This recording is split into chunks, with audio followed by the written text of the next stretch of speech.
সমগ্র দেশের সঙ্গে সামঞ্জস্য রেখে ভারত বন্ধ কর্মসূচিতে অংশ নেয় কাছাড়ের কালাইন শ্রমিক ইউনিয়নের বিরোধিতার বেসরকারীকরণ বন্ধ করার 17 দাবি রেখে আন্দোলন চলাকালীন বিভিন্ন সংগঠনের কর্মকর্তারা দেশে জাতীয় শ্রমিকের বিরোধী ও রাজনৈতিক দলের নেতাকর্মীরা 17 দফা দাবিকে কেন্দ্র করে তারা সরকারের বিরুদ্ধে হুঙ্কার ছাড়েন এবং আন্দোলনের মাধ্যমে ন্যায্য দাবি পক্ষে সোচ্চার হন। দুপুর 12টার দিকে সার্কেল অফিসার রবার্ট টোলের নেতৃত্বে বিশাল পুলিশ বাহিনী পৌঁছে অবরুদ্ধ জাতীয় সড়ক মুক্ত করেন।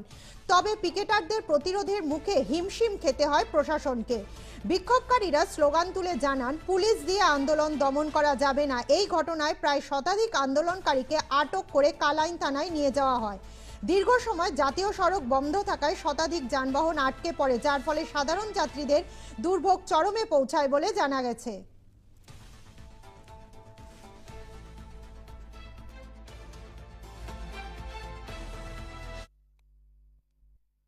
উদ্যোগত 17 দফা দাবির ভিত্তিতে আজ কালাইনত বিপুল সংখ্যক ধর্মঘট আয়োজন করা হয়েছে। বিভিন্ন দল সংগঠন এই উপস্থিত আছে। দিদি, এটা কি জন্য ধর্মঘট? 17 দফা দাবির ভিত্তিতে আজ আমাদের এই ধর্মঘট। যদি প্রত্যেকটি ধর্মঘট বলতে হয়, আমাদের সাম্মানিকের পরিবর্তে মজুরি প্রদান করতে হবে, আমাদের এককালীন সাহায্য দিতে হবে, আমাদের এফআরএস এর নামে যে হয়রানি গভর্নমেন্ট আমাদের উপর চালাচ্ছে সেটা বন্ধ করতে হবে, শ্রম কোড বাতিল করতে হবে, আইসিডিএসকে সরকারিকরণ করতে হবে। আজকের এই ধর্মঘট সর্বভারতীয় ধর্মঘট আজকে ভারতবর্ষের CITU অনুমোদিত ছাড়াও আরও বিভিন্ন সংগঠনগুলো একসাথে একত্রিত হয়ে এই ধর্মঘট ডাকছে। সরকারের ভ্রান্ত নীতির ফলে আজকে দেশের অর্থনীতি ভেঙে পড়েছে। আজকে বিভিন্ন জায়গাতে রাস্তাঘাট সম্পূর্ণ বেহাল। আজকে বরাক উপত্যকায় রাস্তাঘাট চলার কোনো উপযোগী নাই। আজকে স্মার্ট মিটারের বিরুদ্ধে, আজকে দ্রব্যমূল্য বৃদ্ধির বিরুদ্ধে আজকের এই ধর্মঘটকে সফল করার জন্য আজকে সবাই পথে নামছে। সবাইকে আমি সংগ্রামী অভিনন্দন জানাচ্ছি, ধন্যবাদ জানাচ্ছি। এখানে কতটা সংগঠন আছে? এখানে প্রায় 6টা সংগঠনে কাজ করছে। অঙ্গনওয়াড়ি, আশাকর্মী, মিড ডে মিল, নির্মা শ্রমিক, সাধারণ কিষাণ সভা, CITU এবং DOFI। সকাল কটা থেকে শুরু হয়েছে? সকাল 8টা থেকে শুরু হয়েছে, এখন পর্যন্ত চলছে। যতক্ষণ পর্যন্ত পুলিশ কোনো অ্যাকশন না নেয় আমরা 5টা অবধি আমরা এই রাস্তা থেকে 12 ঘন্টা। এত গরম, তার মধ্যে বাইরের বৃদ্ধ 60 এবং 55, 60 years old লেডি এই রাস্তার মধ্যে দাঁড়িয়ে আছে। যদি এখন কেউ মাথা ঘুরিয়ে যদি পড়ে যায়, হসপিটালে যাওয়ার সময় কোনো কিছু নেই, কিন্তু তার বদলে কোনো প্রশাসন, আমি কোনো নেতা না, আমি নর্মাল মানুষ। আমি এই বাজারে গেছি, দেখেছি একজন লোক এখানে বসে পড়ে আছে, বৃদ্ধ লোক। আমি ওনাকে জল 1 বোতল কিনে দিয়েছি। দেওয়ার পর তারপর দেখলাম আমার পিছনে সবাই চলে এসছে। তারপর আমি আমার সবাইকে আমি জল দিলাম, লিচি দিলাম। এটা কথা না, নেতাগিরি প্রশাসন এটা না। আমাদের মেইন দায়িত্বটা হলো যে ওরা লোক যখন রাস্তায় আমাদেরকে ভোট দিতে পারে, আর ভোট দেওয়ার পরে যখন এরকম একটা কিছু হয়েছে, একজন কোনো লিডার এসে আমাদেরকে জিজ্ঞেস করতে হয় যে ওরা মা বোনরা রাস্তায় বসে আছে। একজন নাই, no one will come here, even police and everyone is just silent.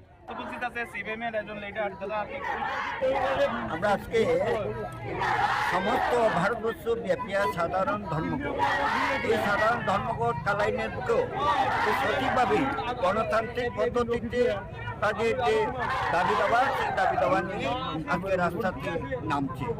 এখন দেখা গেল যে তাদের দাবি দাবাগুলো কি।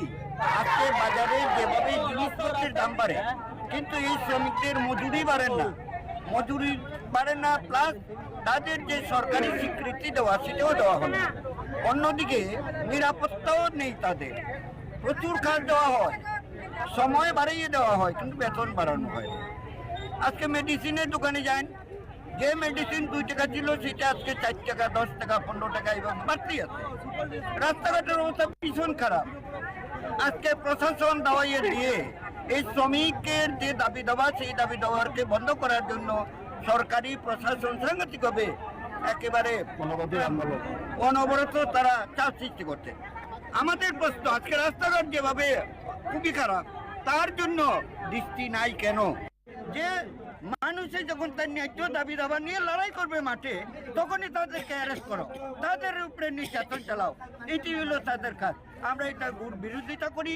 আমরা বলছি মানুষকে বাঁচতে হলে তার লড়াই করবে এবং তার দাবি দাবা নিয়ে মাঠে নামবে। সেই যদি মাঠে নামতে পারে না, তার অধিকার থাকে না, তার অধিকারের জন্য সে আওয়াজ দিতে পারে না, তাইলে সরকার বাহাদুরের যে মিশামিশি কিছু কথাবার্তা, প্রতিশ্রুতি, মিথ্যা প্রতিশ্রুতি দেওয়া, এগুলোর বিরুদ্ধে আমরা করছি এবং করব। আমরা সিপিআইএম পার্টি, আমরা তাদেরকে সমর্থন জানাই। তাদের ন্যায্য দাবি, সেই দাবি আদায়ের জন্য আমরা তাদের পাশে আছি। ইয়াত উপস্থিত হৈছে কাটিগড়াৰ চাৰ্কেল অফিচাৰ তথা চাৰ্কেল মেজিষ্ট্ৰেট ডক্টৰ নবাৰ চৌধুৰীৰ। মই তেওঁলোকৰ মন্তব্য লোৱাৰ চেষ্টা কৰিম। ক'লে বুজিলোঁ, এতিয়া আমি কিবা একশ্যন ল'ব লাগিব ন, আপোনালোকে কিবা মোক ৰিটাৰ্ণ দিয়ক। আজি মই গৈ পেলাই ৰিচাৰ আমি জনাই দিম। ফোন লাইবা নানি অফিসার ফোন মই নিজে যাম। তাই নাই গেলে কিটা অফিসার ব্যক্তিগত হিসেবে সমর্থন না, আপনার কংগ্রেস দল থেকে সমর্থন করছেন? না, এটা দলীয় মতামত।